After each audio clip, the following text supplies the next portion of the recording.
जैसे आज हम सभी लोग पर्यावरण के संदर्भ में एक बहुत महत्वपूर्ण बात जानेंगे और आज की क्लास में हम सब लोग पर्यावरण से जुड़ी बहुत सारी महत्वपूर्ण जानकारियां प्राप्त करेंगे और आप सभी बिल्कुल ध्यान पूर्वक इस बात को सुनिएगा और जब आपसे प्रश्न किया जाए तो उसका उत्तर दीजिएगा।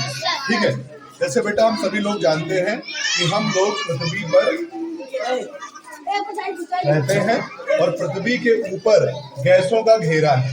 हमने कई बार इस बात को जान रखा है कि हम पृथ्वी की सतह पर ऊपर रहते हैं और हमारे ऊपर तमाम गैसों का घेरा है या तमाम खुला क्षेत्र है। ठीक है। और बेटा सूरज हमारी पृथ्वी से बहुत अधिक दूरी पर है, वहां से सूरज की किरणें आती हैं और पृथ्वी पर प्रकाश उत्पन्न करती हैं। लेकिन बेटा सूरज से केवल प्रकाश किरणें जो आती हैं वो लाभदायक तो ही हैं, लेकिन इसके साथ साथ में उसमें कुछ हानिकारक किरणें भी होती हैं।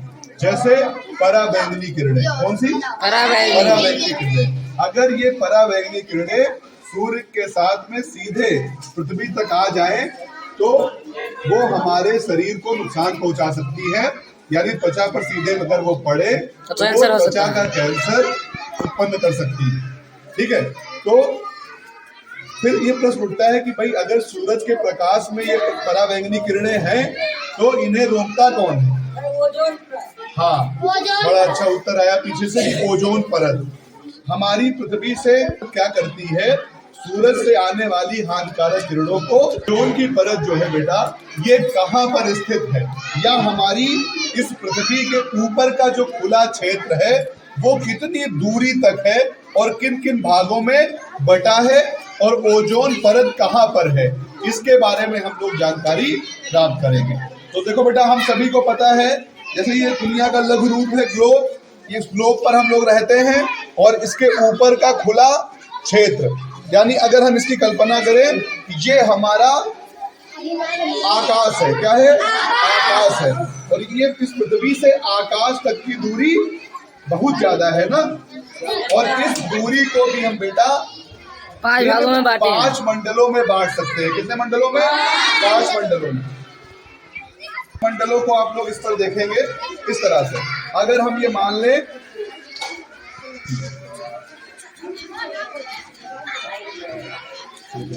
तो इस पृथ्वी पर हम लोग रहते हैं और पृथ्वी से ऊपर जितना खाली क्षेत्र बचा है अंतरिक्ष तक। कहाँ तक? अंतरिक्ष तक। इस अंतरिक्ष तक जो बचा हुआ है उसको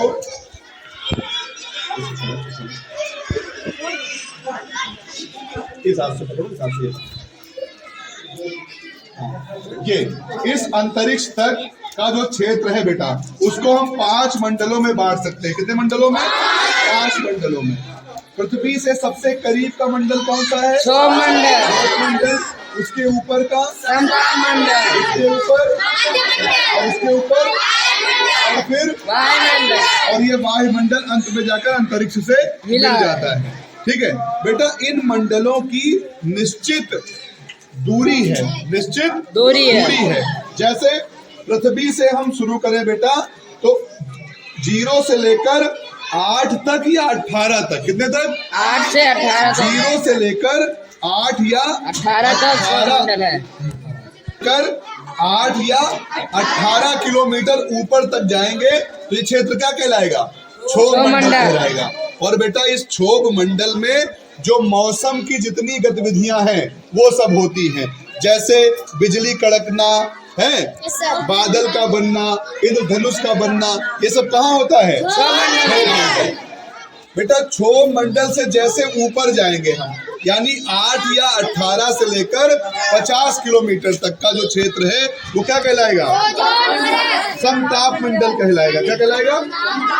और इसी मंडल में बेटा 20 किलोमीटर मोटाई की ओजोन परत पाई जाती है और वो ओजोन परत सूरज के प्रकाश को